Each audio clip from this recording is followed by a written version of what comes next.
Today, I'm so delighted to be speaking with Samantha Renke. I've been following her for a while and I was so looking forward to our chat, especially if it's anything like the emails we've been exchanging. There is a serious possibility for us both to be in stitches. We talk about her personal journey of shooting for the stars whilst living with a disability and the incredible work she does to shine a light on equality for all. Samantha's zest for life has seen her break down barriers at every stage of her life and go on to achieve many of her dreams against all the odds. Speaking to Samantha left me feeling full of admiration for a woman with huge tenacity, courage and passion, and I can't wait for everyone to hear her story. Bow your head and let your eyelids close on down. Where we're going, you won't need to bring your frown. I'm Holly Tucker, and welcome to Conversations of Inspiration. Back in 2006, I founded Not on the High Street from the Kitchen Table, and since then I've gone on to launch Holly & Co. I'm the UK ambassador of creative small businesses, and I believe that having a business doing what you love is the key to a happy, fulfilled life. My dream is to help everybody start theirs. I'm here to offer advice, inspiration, wisdom and encouragement. And in my view, the best way to do this is by sharing stories. So I've reached out to my favourite small businesses, entrepreneurs and those who simply inspire me and asked them to share theirs. With thanks to NatWest, who have helped bring this free podcast to life. Here are my Conversations of Inspiration. Hi, Sam. You know, it's so lovely to see you. And I wish actually we were together, but because of our circumstances, we can't be. I'm here recording actually in my office, but I know during lockdown, you moved back to Lancashire to be with your mum, but you're now back in London. Is that where you are now? Yeah, I'm now in trendy Shoreditch, far too trendy for myself. I think now that I'm 34, I just look at all these young 20-year-olds and I'm like, put a cardigan on, put a jacket on, stop drinking so much. So I probably shouldn't really be living in this amazing part of London, but I am. But yeah, I did return home to lovely Lancashire. That's where my mum and stepdad live. And I took that decision because I hate the word vulnerable. I use my common sense and I think that's what I do throughout my life, really. Just use my noggin. And I thought, you know what, I could do with some comfort from Mama Renke, who doesn't like to go home and get fed by their mother. So yeah, I kind of went back home. The only issue there was, even though it was great, I treated it a little bit like a spa holiday going home. It's beautiful. Honestly, it's in the countryside. So at first I was a little bit like, what is this green? What is that noise? Oh, it's birds. You know, very different to Shoreditch. I've got building work behind my flat. I get woken up on a Saturday to a pneumatic drill. And then at my mum's, I've got a rooster in the back garden, you know, like making noises. So it was all very like lovely. However, I think for anybody going back home, it's just a little bit of a nightmare, particularly when you're independent and you're an adult and I'm single. I'm so stuck in my ways. I think I'm going to be like a spinster forever, which I'm actually quite happy with. But they're going back and being in someone else's environment. But the main obstacle for me really was I am a full-time wheelchair user and my mum and stepdad's home is not accessible whatsoever. You know what it's like? Typical converted country barn. Yeah. Oh, you've got a step here and you've got a step there. And then, even to get into the bath, there's like a step and the bathroom isn't big enough for my wheelchair. And so I became very codependent again with my mother. And that was one of the reasons why I actually left Lancashire and moved to London 8 years ago, was because of this rather toxic codependent relationship. So for me, it was a challenge. And I think I definitely just had to succumb to the fact that, I hate to use the word burden because parents, they love their children, but I felt a bit like a burden. I felt like my independence had been absolutely stripped. You've had this period of time where you didn't feel that way. So I can imagine that was a challenge in itself. And talking of this, I'd like to go back to people's childhood and start from the beginning, because you were born in Germany and you were born with osteogenesis imperfecta, which is is also known as brittle bone disease. Mm-hmm. Can you tell me about this condition for anyone listening who's not aware of it? It's obviously to do with my bones. I've fractured over 200 bones in my lifetime, but it isn't actually a calcium deficiency, it's a collagen deficiency. So I do not have type 1 collagen in my body. So that can be found obviously predominantly in my bones. It's found in our skin, our arteries, our hair, our nails. But because our skeleton makes up so much of our body, that's why it kind of manifests more within the skeleton with bone deformities and fractures. So yeah, I was born in Germany. My mum was a nurse. My father was in the army. They kind of met on the barracks, which I always think is kind of quite romantic, quite Romeo and Juliet-esque. Quite Top Gun, isn't it? Yeah, I mean, my dad, I'm allowed to say this, but my dad was a dish. Like, he really was quite attractive, blonde, like he used to be a jockey as well. So he was very slender, very athletic. There's kind of like, mustache going on. It was like all very kind of erotica, of the 70s and 80s. Can I say that about my father? Yeah, I've just done it. Totally fancy my dad. And I was going to say, he's dead now anyway, so I can say that, but that just kind of makes it even worse. Oh my Lord, I've not even had any wine today. Oh my goodness, this is just brilliant. So your very own Tom Cruise, really? Yes. That's your dad, yes. That's my dad. So they met and they had my sister Stephanie, who is non-disabled. And then I come along, and obviously back then medical advancements weren't as they are now, and nothing suspicious cropped up to indicate that I would be born with osteogenesis. So I had a natural delivery, and unfortunately, I was pulled out naturally and everything got broken. And I think they whisked me away to a completely different hospital in Munster and basically told my parents to pray for me, and it wasn't going to be good. And I always say that my story is very similar to anyone born with an impairment. Babies are often born and the first words that their parents hear is, "I'm so sorry. So sorry, there's something wrong with your baby." And I just think, my goodness me, who has the right to kind of put a black mark next to a baby? First of all, how terrifying that must have been for my parents, not expecting it, and then just were told that even if I were to survive, my life quality would be absolutely diminished. There was no hope, and kind of that was that. Was there any advice for your parents to help navigate this? Did they feel alone? I'm assuming so. I mean, to be honest, like I just mentioned, my father took it the worst. He was a typical man, the breadwinner. He felt like he was to blame. So osteogenesis, there's quite a few different types, but I've got type 3. So it's normally hereditary. I have 50-50 chance of passing it on to my own children. But for me, type 3 is a different mutation. So just a complete fluke. And I think, my father just kind of took that burden on with him, that he felt like it was him that did it. And I mean, that's quite sad. He died when I was 9. He died of a sudden brain hemorrhage, so we didn't have that relationship where we could talk that openly.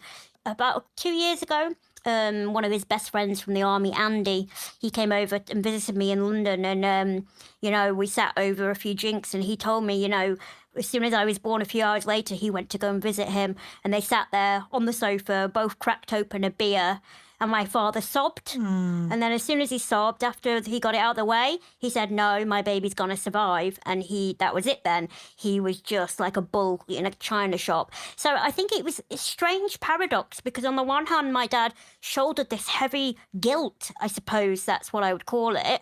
And then on the other hand, he was the fire that gave me can-do attitude. Exactly. So it was sad that he left us so early. He was only 38. I mean, that's no kind of age. And I kind of wish I would have talked to him. And I wish he would see how successful I am now, and how, amazing my life is now. Maybe that would have taken some of that hurt away that he was shouldering. It's amazing, this story, because your parents moved to the UK when you were just a baby, and your family settled in Lancashire, which is where you grew up. And you had this early childhood, and I know you attended mainstream school during these early years. And I read that because your older sister, Stephanie, you knew that there was something different from that early age and that school sort of helped you definitely realise that. Tell me about this. So before I went to school, I was put in what we would call a special school. And I remember I used to get picked up on a bus, and most of the other children were very different from me in the sense that they were neurodiverse. They had learning disabilities, whereas I have a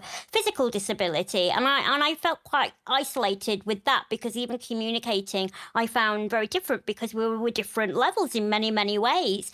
And I remember being on this bus in the morning. I used to drive past the school that I was supposed to be going to, the primary school. And I always used to irk me, even being 5, it used to annoy me. I was only there a couple of months, and then they realised it wasn't right for me. And it was, even back then, I even remember thinking yeah, why would you put me here? So I started infant school in a mainstream infant school. And it's really funny, because even though in many respects I think that it's done me well to be integrated, it's done the people I grew up with had to have someone in their class with a disability, it works both ways. I've actually recently been connecting with a few other people with osteogenesis in Canada, and they had the same severity as me, but they all went to what we call, again, special schools, and they said they loved it because they actually learned a lot about how just to live day to day, disabled hacks. If you can't reach that, how am I going to get it? So they learned all that. I only became independent, in my 20s. So there's swings and roundabouts in this one, isn't there? There really, really is. You lost your father when you were 10, or was it 9 years old, did you just say? I always used to say it was 10, and then I'm rubbish at maths. I failed GCSE maths. And then I actually worked it out properly. I was like, oh my God, yeah, I was 9. It must have been such a traumatic thing to go through. You also moved home, and you changed schools, and you were separated from your sister for the first time. I just was thinking about you as a young girl, the amount of change that you were dealing with, new school, this tragedy. This experience must have been pretty full on in your life. Do you think back to it now? Yeah, it was a very dark time. We had a house up for sale. We were, as a family, before Dad died, we were moving to New Zealand. We've got family in New Zealand. And then obviously that all just went tits up. And the school that I was supposed to go to with my sister, they turned around and said, no, sorry, we don't want to put a lift in anymore. So it was a big change. And my mum also struggled. She went through a very, very dark depression. I don't really want to talk too much about that, because obviously it's not my story to tell, but that was absolutely one of the darkest times to see my mum go through. It's difficult, isn't it? Because it only feels like yesterday, all that trauma, I suppose. And I'm not going to say this whole bullshit of, but it made me the person I am today. Do I want my father to have died? No, of course not. Did I want to see my mum, battling with being so depressed after all that? No. Did I want to go to a school where no one really warmed to me because I was a new girl in the wheelchair? But equally, that is the cards that I got dealt. And I've always been this very innate, strong character. So I think I've only been given what I can kind of handle. Yeah. It has shaped who I am. And for me, being able to come on a podcast and talk to you and share my story can only be a positive thing, because I can't be the only person who has gone through bereavement as a child, bullying as a child, all these kind of big things in my life. And I actually love sharing with other people. I love being able to be very open. I've always said that I'm a bit of a guinea pig. I like to be that person that will say it as it is. And that is very much where I am now with my campaigning. There's nothing really that I won't talk about, because I know my confidence and my kind of cheekiness and sassiness is a gift. And not everyone has that, particularly when, you have a disability, you carry around these kind of internalized ableism and internalized bias, about yourself, and you can feel like shit because you're disabled. And I see that a lot with the people that I interact with, normally much younger than me. So I like to just be like, hey, my life hasn't been perfect. It's been proper shit at times, and not always related to my disability, which is often, a misconception. And I'm still smashing it. You really are. And I think you're so right. You can look at it as, bullshit. You wouldn't have wished any of those things on your younger self.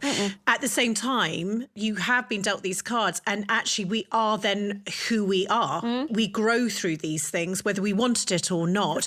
Because I read that you adored acting when you were younger, and that you attended an acting club, and that a scout was looking for talent for a role in Oliver in the West End. Yeah. And your teacher took you aside and said that people like you wouldn't be given that opportunity. I mean, what a mistake, eh? And that now, in hindsight, you agree with what she was saying to you, actually, because, you know, all these years later, we're still seeing such a tiny proportion of disabled talent on our screens. That must have been devastating for you to hear it, but potentially was it the fire in your belly to think you haven't seen anything yet? Yeah, I think so. I mean, I did love drama. My sister gave me that bug. My sister was one of them really annoying people that you kind of love to hate. Like, she was pretty, she was head girl, she was good at sports, she did judo, gymnastics, she was cross-country champion, and it, like, literally it was like, oh God, and then she would walk into an exam. She's like, you know, I've just like smoked a joint, I'm going to go and take my GCSEs. Oh, I got an A star.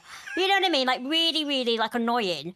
There's me, like, literally not even being able to get a C on my maths exam, you know? Oh, my God. You know what? My poor sister, God bless her, I talk about my sister a lot. Like, I write about her, I talk about her on TV, and my sister just goes, oh, Samantha, do you have to, like, talk about me? And I'm like, yep, you are part of my life, so I'm going to tell everyone about you. God bless her.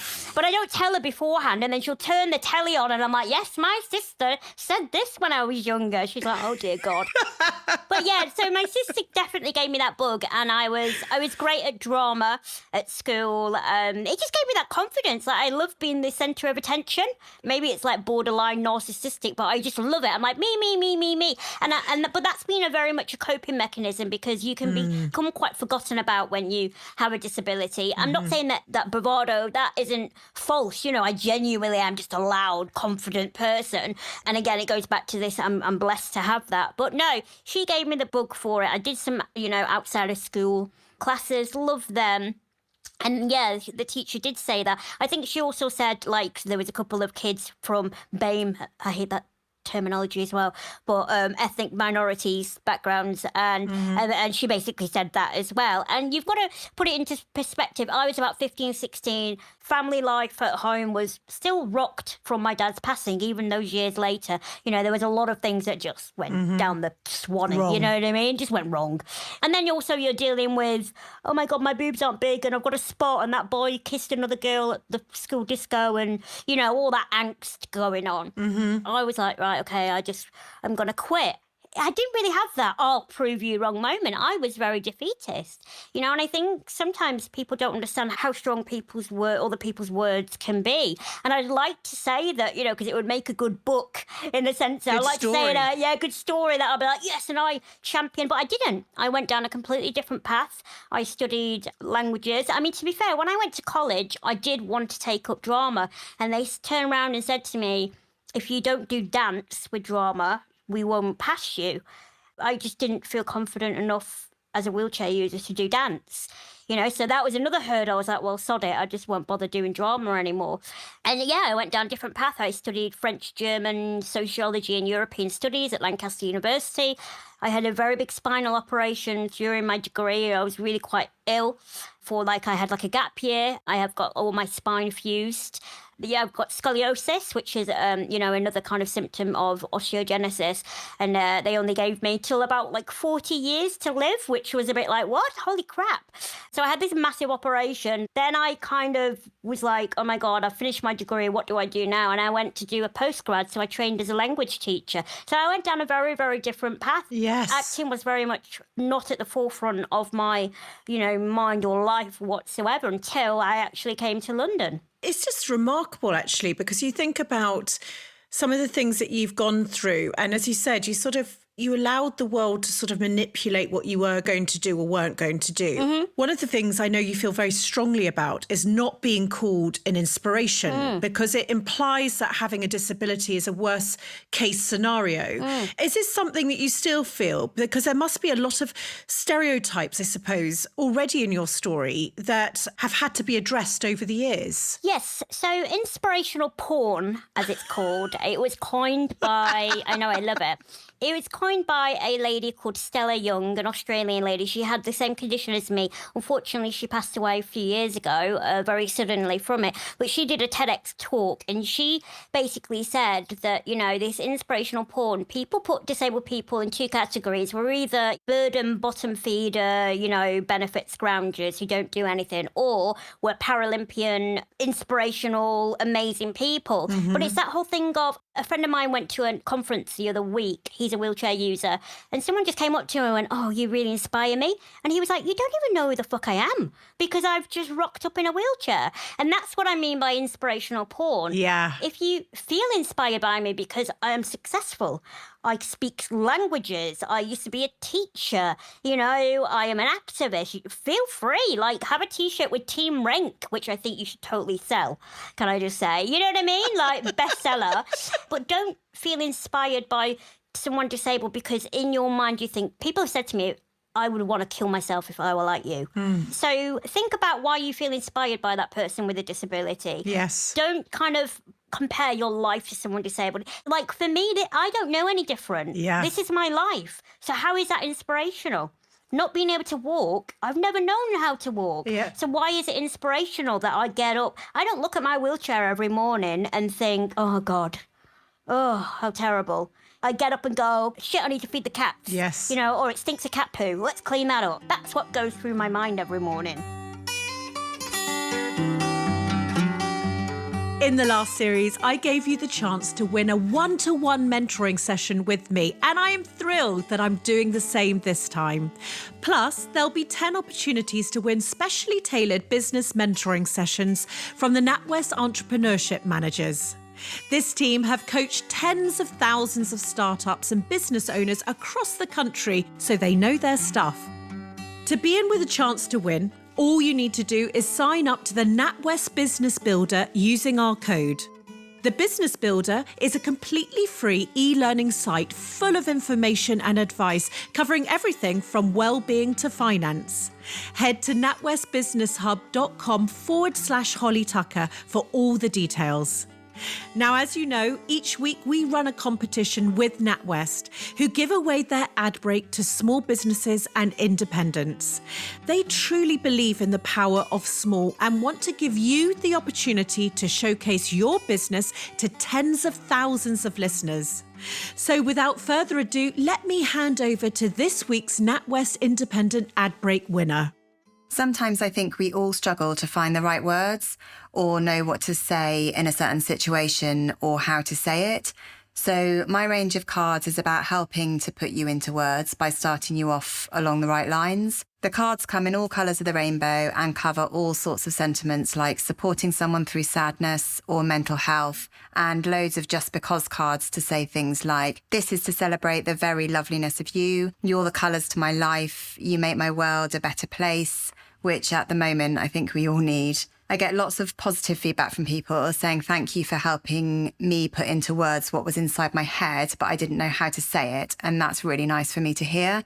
It would be amazing if you could support my small business by following me on Instagram at The Right Lines Cards. It would be even better if you'd go to my website, therightlines.co.uk, and buy one of my cards to send to someone. I'd be super grateful, and my 3 kids would be delighted because they would love a Nintendo Switch for Christmas, and it might help me pay for that. Thank you for listening. Thank you, Holly & Co, and thank you, NatWest. If you'd like to take NatWest up on their generosity and be heard by tens of thousands of people, we've created more information on what we're looking for at our website, holly.co. Now, let's get back to our conversation of inspiration. Going back to your education, because you left school and obviously you said you went to uni, you did a postgrad in secondary education and you moved into the world of teaching. What was it like to be back at school again, but this time as the teacher? I always joke and go, I left teaching because I hated kids. And that wasn't, you know, like the kids were actually the best part. I actually found the other teachers and the other adults to be the worst. You know, I found it a very toxic environment, to be completely honest. You know, I had teachers being very disrespectful to me, calling me Sam instead of Miss Renke, undermining me, infantilizing me, thinking that I was incapable, which was just blew my mind. I think a lot of teachers, they go down that path of they've never done anything else but teach, and you become in this environment that is like a bit of a bullying environment, and it can be a lot of the adults started to behave like the children, and I was the same as everyone else, yet they weren't wanting to invest in me. This sounds really dramatic as well. So I used to get a taxi to work. I used to stay in my wheelchair, and we had a crash on the motorway. So I was out of work for 10 weeks. And it was like all of a sudden when I came back, oh shit, she's got a disability. Oh, and we haven't got these provisions in place for her. So they started just making my life really rather complicated. I couldn't get to the classrooms that I needed to get to because they were upstairs and they didn't have the equipment for fire escapes and all sorts of stuff. And for me, I was like, I deserve better, Yes. and I'm on this earth to do better things. And I know that sounds a bit odd because, teaching and imparting wisdom and seeing the kids' faces light up when they get something. I was a good bloody teacher. I really was. The kids really respected me, and that's because I respected them. Yes. If I couldn't reach the blackboard, I got the kids to write on the blackboard for me. I used to get some of the kids to sit on the tables at the back because they couldn't see me. We had this mutual respect, and that's why I never really had any problems with my teaching. It's this whole attitude towards disability. I was a little bit, when you just don't feel like you fit in a small town, and I always loved big city, and also things at home. I was becoming more toxic with my mother and that codependent relationship, and I was just like, my God, It all felt a bit suffocating. Yeah, it did. Tell you a very quick story. I remember I met this guy online, and I thought I wanted to have a little bit of hanky-panky. Me and my best friend Laura had to instigate so my mum wouldn't come home. We had to instigate like this whole thing of where I was and how to keep my mum away. But I was 23, and I'm like, these are the things that I was doing as a 23-year-old. It's like to ensure that I got a little bit of hanky-panky. Sorry, Mum, if you're listening. Yeah, that's what she was doing, Mum. She found the condom a few weeks later, which was really embarrassing, not my finest moment. But there, what are you going to do? What are you going to do? I mean, at this same time as the hanky-panky, you pursued another one of your passions in life, to hanky-panky, your work with charities. Yes. Initially as a trustee for the Brittle Bone Society, but obviously that's a charity very close to your heart. Has it been empowering to have that voice? And have you been able to share the experiences you've been through in your life with others in that similar situation? I mean, was that your main objective, to really, as you said, you feel blessed with your personality? Was that sort of a calling of yours? Most definitely. I mean, up until that point of becoming a trustee, I didn't really know anyone disabled, and I didn't actually want to know. Even though, on the surface, I was very self-assured, I still kind of internalized all of these negative feelings towards disability. And when you've been labelled something, it can be very hard to negate against that. So becoming a trustee for the Brittle Bone Society, I felt like my life just started. I was all of a sudden in a room at our annual general meeting. You can imagine in a hotel with like 500 people that kind of look similar to me, and all the wheelchair users. And it was like... Overwhelming. Yeah, and they didn't care. They didn't care if they wanted to lie on the floor, get out their wheelchair. Just being in that environment where everyone just could be themselves was like, you guys are amazing, which must mean that I'm pretty amazing. Why am I not doing more for this community who felt more like family than any of my non-disabled friends? And that's not to, say that my non-disabled friends were not good support network and amazing individuals. It's just on a very different level, when you don't have to explain yourself and you never feel like a burden. Yes. I mean, it's weird to think I'm a role model. It's weird to think that people look to me. Actually, just today, just before we were speaking, I was named the 3rd most influential disabled person in the UK by the Shaw Trust. Oh, my goodness. Yeah, so that just happened today. I'm saluting you. This is amazing news here. I'm going to get you a rosette. Yay! This is, what the thing that strikes me is that we all in our lives need to find our community. It feels like that moment in time was that moment you just went, crikey, I've kept myself away from this community for whatever reasons in your mind. And actually, I can be who I am. I don't have to explain it. It's almost like telepathy's going on here. And I think talking about small businesses and those who inspire me, an entrepreneurial sort of mindset, other people feel that, when they meet that group and they think, crikey, yes, you're finishing off my every other word. You're having that experience. But at that time, and when you found this, you'd also never lost your burning desire to act or perform. And there was something that really sort of had been shining away in your side of you, I suppose, from since you were a child. And I call it the diamond. We all have this unique diamond inside us. It's an amazing thing that we all have, and we've got to find it, what you're passionate about. And I can only imagine that your dream felt pretty impossible. As you said, you allowed yourself to think, this isn't for me. But you took this decision to move to London. You entered this world of acting and performing where you worried if there was going to be these opportunities. And I mean, you basically were taking on an entire industry that typically doesn't feature people living with disabilities. Talk to me about this moment. I think, I've always had that fire within me, and I've always not understood why people didn't think I was amazing. But, I think meeting other people with disabilities, they gave me the permission to be fabulous, I suppose, which then gave me the courage to pursue acting. And I did move to London. Within months, I literally quit my job, moved on my own to London, 200 miles away, nearly gave my mum a heart attack. And I didn't really know anyone. I had one gay best friend, as everyone should. And he took me to a housewarming party. I was the only girl there. We won't go into too much detail about what the party ended up like, but there was a lot of industry people there, as you can imagine. All the secrets that I hold, I tell you. And so I met Max Barber, who is a producer, director, who is one of my dearest friends now. We actually have a production company together, Born This Way Media. He was fascinated by me. I don't think he'd ever met anyone with a disability who was kind of like me, who was getting down and dirty, doing Jaeger bombs and just being like crazy and spinning in my wheelchair. And I think he really was just fascinated. And we got talking and he said, come back and we'll do an audition. I've got an idea. And we went and did an audition and I nailed it, obviously. And we came up with this idea to do an indie film called Little Devil, which is loosely based on my life in the sense of coming to London and having that codependent relationship and just being a bit crazy, but then people always underestimating me. So this little indie film quickly turned into a full feature-length film. It won some awards. I won Best Actress at the LA Diversity Film Festival. And I suppose, as I say, the rest is history. Now, for me, I do love acting and I probably don't do it still enough as I want to. And that is because representation is still pretty shocking. I'm a true believer that you need to do what you feel passionate in. And I write, I love public speaking, I love my charity work, I love doing all the different things that I'm starting to produce things now. So for me, yes, acting will always be there. And if Spielberg knocked on my door, I'd be in the Hollywood Hills. You wouldn't turn him down? Darling, I'll have to talk to my agent. My diary's quite stacked at the moment. In all honesty, and I've just recently written about something called the disability price tag. And that's something that's quite serious at the moment in the sense that, there's a lot of upheaval, a lot of people struggling financially, and disabled people are, very much caught in this poverty.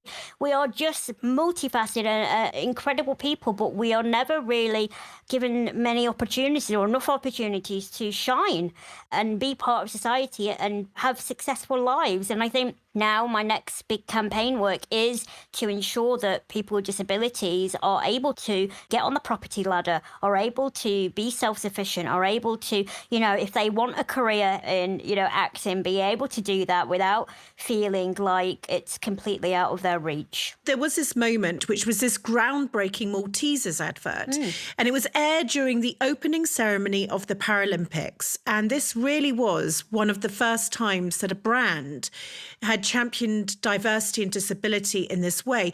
You must have been very proud to be part of that moment. First of all, I was like, oh my God, they're going to pay me what for being on telly? Hurrah! You know, as a struggling actor, I was like, get in. And I didn't actually think how successful it was going to be. For me, I was like, oh my God, this is amazing. This is what every actor wants to get, you know. Yes. I mean, even saying that, it was only 4 years ago, so 2016. And as you said, it was the first of its kind. And even that kind of makes me quite sad if you think about it. Of course. It was fantastic. It did open many, many doors for me. But on the flip side, it also exposed me to a lot of hate, a lot of discrimination, a lot of trolling. You know, you had huge amount of new fans. People absolutely thought it was brilliant. But then you had this trolling and hate speech, which is unbelievable. How did you navigate this? I mean, it was a bit of a shock to me because, you know, I surround myself with cheerleaders. I surround myself with people that love me and worship me and think that I'm amazing. So for me, you know, being an adult and then all of a sudden having people that don't even know me targeting me purely because of my disability, it was a shock. And I am quite a sensitive person, even though I am this outgoing, confident person and that's how people see me. I really do care what other people think. I always have. You know, that's one of my kind of insecurities as a child. I always just want to be liked. And when all of a sudden people are saying that you're a freak and I should die and I'm not a real human, you know, these are words that were devastating for me. It kind of impacted my mental well-being. I actually turned down some work after the commercial because I didn't want to be exposed again. You know, it's that whole thing of, you know, you can have 1 billion positives, you can have 1 billion likes, but that one comment that's negative, you know, you hone in on that and that eats away at you and that lingers with you. I kind of sat and wallowed and became a bit of a victim for a period. And then I thought, you know what? I'm better than this. I'm stronger than this. You know, thinking back to all the things that we've just been speaking about, I went, right, do you know what, you bastards? I'm going to expose you. And I wrote about it for the Huffington Post. I kind of said, look, this is what's happening to me. Because I think when I told people, they were like, no, surely not. You can't be horrible to a disabled person because they're someone to be pitied or bless them. And it's like, well, actually, people are really horrible to disabled people. And this is why hate crime and hate speech for disabled people goes so underreported because it's just not believed. So I thought, well, here you go. Here's the evidence. Here's the screen grabs. Here's the tweets. Here's the DMs that I've been getting. And I exposed it. And then I got a lot of media coverage from that. And that kind of just made me feel more empowered. I took back control. And I think, you know, that's what we all should do in life, you know. And that's what you've got to do, for certainly for the bullies, is taking that control back. And I mean, I'm so glad that you decided to do that, to change the narrative, I suppose. And, you know, that advert was bloody brilliant. But really, it was just the start of the conversation. And I know that you are working really hard to highlight, you know, lots of things. And an issue that is close to my heart when I talk about the independent high street and things like that is about accessibility, you know, issues in shops and spaces, and that brands have proper representation of disabled people and not just in their adverts. Of course. And it was absolutely shocking to read that 75% of disabled people and their families have walked away from UK businesses because of the lack of accessibility or because of poor customer services. So I know you started a hashtag campaign, Don't Want Our Cash, to help highlight this issue. What advice would you give to people? What changes do people need to make? Really good timing because we have got Purple Tuesday coming up on the 3rd of November. And Purple Tuesday is basically an awareness of the Purple Pound. So the Purple Pound is the combined spending power of the disability community, and it stands in the UK alone at £249 billion. So that's an untapped market. My goodness. Purple Tuesday is a way that brands can basically go onto their website. You can make a pledge to be more accessible and kind of think about the Purple Pound. What's very, very, very basic is understand that disability isn't just a wheelchair user. You know, there's 14 million disabled people in the UK. Only 8% are wheelchair users. So when you're thinking about making your business more more accessible, putting a ramp in. It might be great for me, but won't be great for someone who's neurodiverse. So understanding that disability comes in very many different shapes and sizes. Have inclusion and quality training. Understand what language is appropriate. Introduce quiet times in your shops. If you've got a small business where food is involved, have you got easy read menus? Do you use Braille? For example, when I go into a store, what am I looking at? Have you got a lower till? Have you got a changing facility that isn't used as a store cupboard, which is often the case? One of the biggest things that really pisses me off is when I go into a store and I'm asking someone and they don't even talk to me, the people at the store, they talk to like whoever I'm with. That's a big common mistake. Yes. It's like, hello, I'm the one with the money here, so please, interact with me. And I think go onto social media, follow people like myself, and then see who I'm following. This is why I love social media. Even though I've just talked about trolling, social media has been a blessing for me in many ways because it gives the platform for people with disabilities who are still told, no, we don't want you, you're too high risk, or it's too much faffing to work remotely. Isn't that ironic right now? Irony, my goodness. So kind of engage. It's, we've got this movement called Nothing About Us Without Us. So don't go and start making provisions if you've not talked to someone with an actual disability. All year, together with our friends at 3, we're working to make business dreams come true. Share your dreams on social using the hashtag #HollyandCoDreamer, and who knows what will happen. 3 understands it's been a tough time for businesses, so they're offering their business price promise. A promise that if you find a better deal, they'll beat it. Not only that, I love that they offer up to £500 of benefits from specialist partners to help your business thrive. Head to 3.co.uk/terms for terms and conditions. Now, here's a short story about those that dreamed big and flew. Born in Chicago, one of 5 siblings, Bobby Brown describes her younger self as insecure and self-conscious. Dabbling with makeup was her favourite pastime, and she remembers how it gave her confidence. Even now, she maintains that confidence is true beauty. After graduating from college in Boston with a degree in theatrical makeup and photography, Bobby moved to New York and began to tout her portfolio to modelling agencies and photographers. Makeup in the 80s was bold and extreme, with white skin and red lips, but Brown had a vision of healthy skin and natural tones that embraced diversity. When she struggled to find the formulations and colours she wanted, Bobby decided to work with a chemist to help her develop the sort of product she envisioned.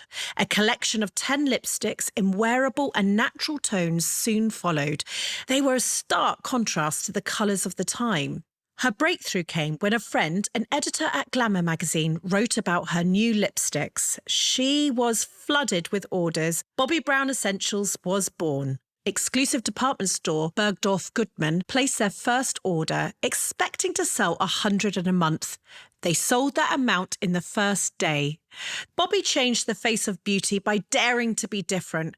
Her vision and courage to go against the grain helped her to reinvent America's image of beauty and achieved her dream that makeup should only enhance and not hide your natural self. Don't forget to share your own business dreams on social using the hashtag #HollyandCoDreamer. And to find out more about their business plans, search 3 Means Business. Now, back to Conversations of Inspiration.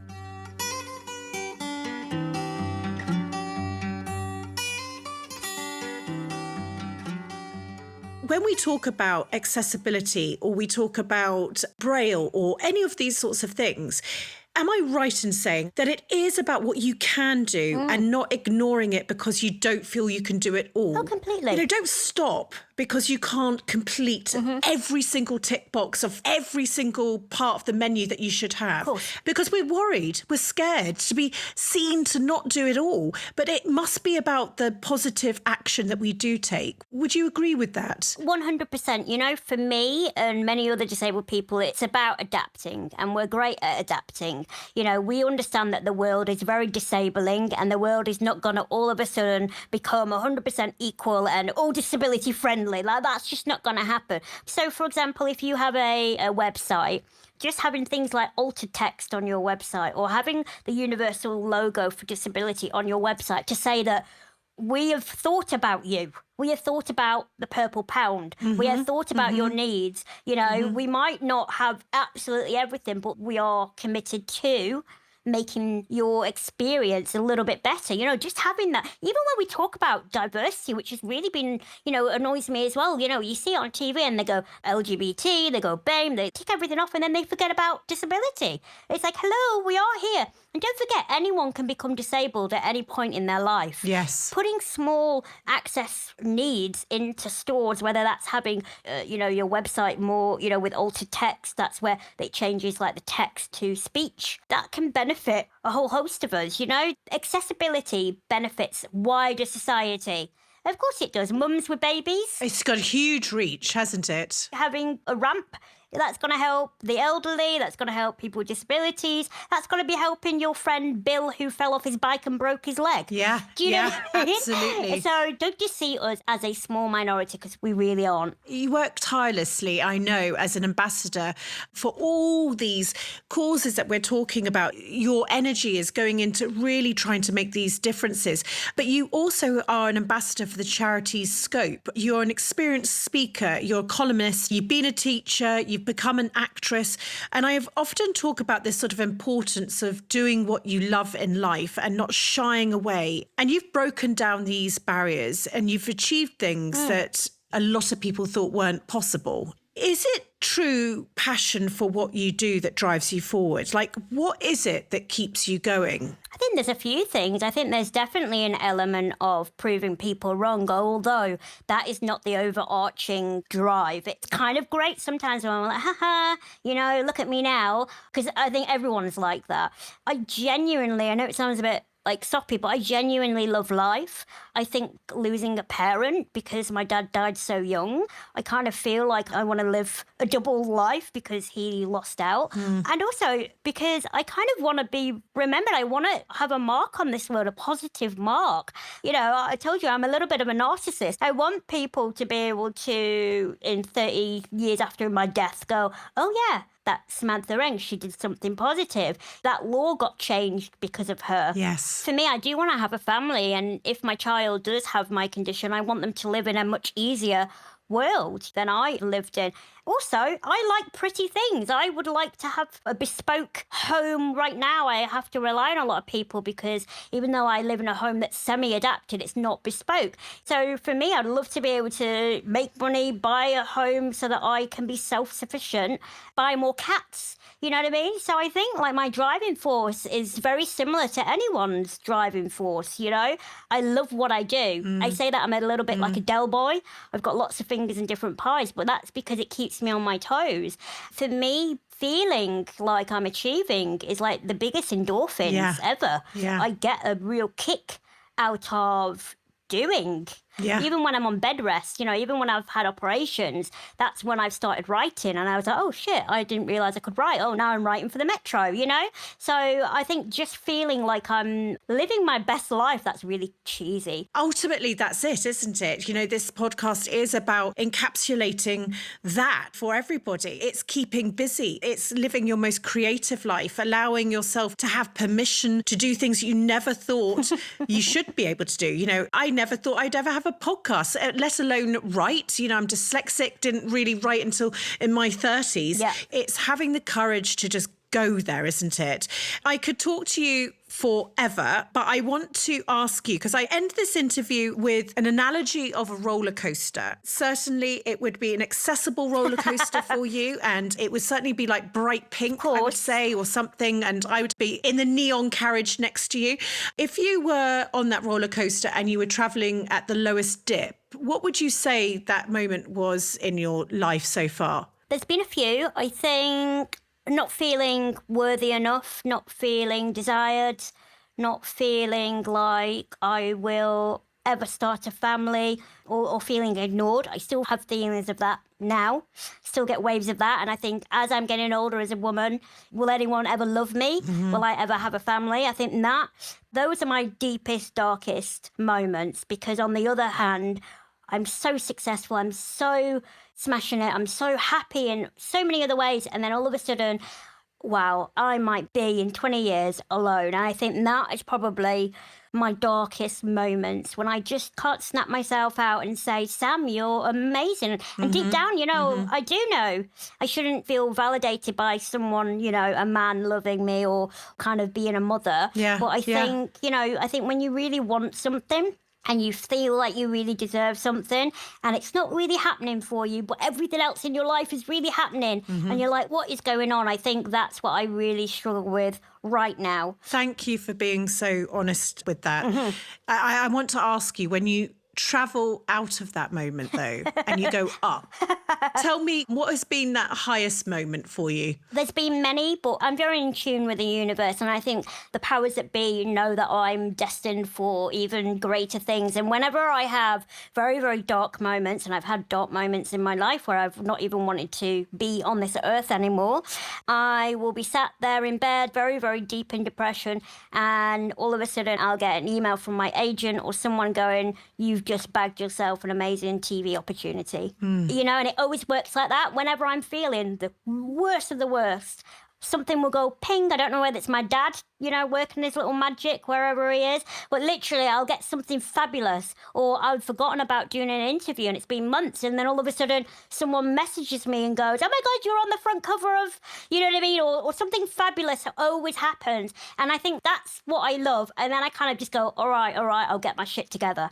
Do you know what I mean? That's what the little thing that just sparks me. I love that thought that your dad's there with a sort of library of really unbelievable moments.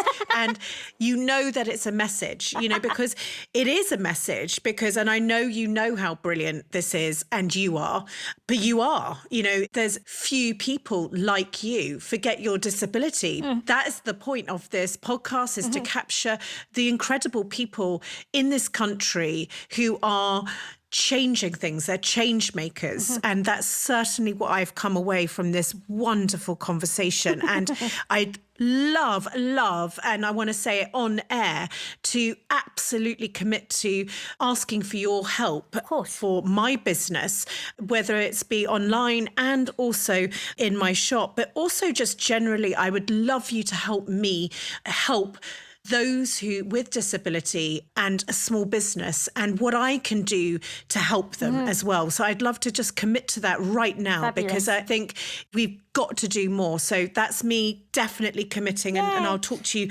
more. But at this point of the podcast, this is a moment where I take my glasses off. I can stop panicking and slightly relax and just ask you to read a letter to your younger self. And I know you've prepared this earlier. I don't know what you're going to say. It's one of my most favourite moments, but I must say you've had me in stitches this entire podcast. So thank you for that. And again, thank you so much from me and everyone listening for sharing part of your soul today with us. Absolute pleasure. And I do apologise. Even though I used to be a school teacher, I hate reading out loud. I used to always get the kids to do it, be like, you do it. So if I stumble, I apologise. I'll do it. You can send it to me and I'll do it. Let's give it a go. Okay. So, dear mini Samantha, I just wanted to have a quick word in your ear. No, don't worry, I won't take up too much of your time, because I know you are busy playing with your favourite doll, Carmen, and your best friend, Laura, and I wouldn't want to cut short your creativity and extravagant imagination, because you will certainly be needing that later on. I just wanted to say that I'm pretty darn proud of you. Now, I don't say that to patronise you. I'm not proud of you simply for existing or living your life. I say this with all sincerity because you've never once wavered, not even a wobble, from what you believed in yourself and how you wanted to live your life. Do you remember that birthday party in infant school? You went dressed up as the Little Mermaid, your favourite character. Mum handmade a tail for you and spent hours crimping your hair. It was a party for another little girl in your class called Samantha. You were about 5 or 6 years old and you had been really, really unwell. You begged and begged Mum to let you go, even though you probably shouldn't. She finally gave in because, like you, she knew you didn't get invited to things very often. Lots of the parents were pretty apprehensive in having a girl with brittle bones at parties or sleepovers. You sat on a chair in the corner, swinging your mermaid tail, whilst the other kids played musical chairs. You weren't upset that you weren't joining in. You were just proud you made it. You were not to be forgotten, and you arrived in style. I'm sorry that people made you feel different from a young age and told you that being different was a bad thing. I'm sorry people overlooked you and made fun of you and mocked you. I'm sorry people scoffed when you said you had aspirations and dreamed big and didn't believe in you. I'm sorry that the doctor at your birth wrote you off within a heartbeat, apologising for your uniqueness. I want to tell you that having a disability is pretty darn magical, and that disability is not a dirty word. In fact, your disability has made you more compassionate, more empathetic, more resilient. You are a risk taker and you are a risk assessor. You adapt and you practice gratitude. I'm proud of your tenacity, your courage and your sassiness. You love life and you have passion. You will achieve great things and become a role model to other boys and girls like you. You will leave a positive mark on this world, and all of that from someone who many see as a burden. I'm going to cry. I'm going to cry a little bit. My God, you made me cry. Me too. I'm really sorry too. You know, I'm bloody sorry that it takes so much for people just to be good human beings. Do you know what I mean? I just don't get it. And thank God you were born with this energy and sassiness and confidence. Thank God, because you're going to do so much to change us, you know? And I, for one, I want to be right there and just say, you know, anyone listening, please listen, because this is just unbelievable. And I'm so proud to have had this interview with you. And I hope to, if you would allow me to stay in contact with you. And of course. It's just been unbelievable. And thank you so much for being so open and honest. And I wish you everything, by the way. Thank you. All your dreams. And that home. You're going to be like an eccentric cat lady, though. I do know that. You're going to have so many cats everywhere, aren't you? And a goat. Oh, and a goat, yeah. Bless you for your time today. I need some wine. Absolutely, that's what I need. It's these moments where I'm like, Sauvignon Blanc, that's why you were created, huh? Thank you so much for your time today and for being just unbelievable. Thank you. Bless you. Thank you. Before you go, don't forget that to be in with a chance to win a 90-minute mentoring session with me, all you need to do is sign up to NatWest's Business Builder. It's packed full of videos and advice to help you build your business and give you the tools you need. To find out more, head to natwestbusinesshub.com/Holly Tucker. And if you've enjoyed this episode, if it's helped you along your journey or inspired you, would you mind rating and reviewing? Your support means the world to me. It really does spread the word and will help inspire even more people to build a life they love. And if you want to hear all our latest news, you can sign up to my weekly newsletter, Holly's Desk Notes, over at holly.co.